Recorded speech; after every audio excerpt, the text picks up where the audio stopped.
I bet you didn't know about this hidden gem in West Java. Let's discover Situ Lengkong, Panjalu.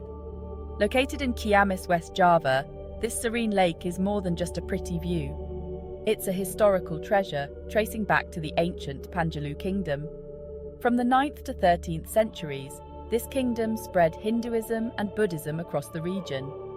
Imagine, rulers like Prabu Sangyang Borosengora once walked these grounds, receiving sacred heirlooms symbolizing divine right.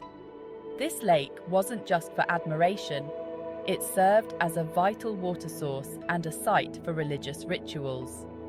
Today, visit the Panjalu Museum and uncover relics that narrate this fascinating history.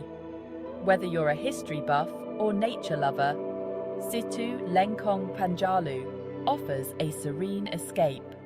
Experience the tranquil beauty and rich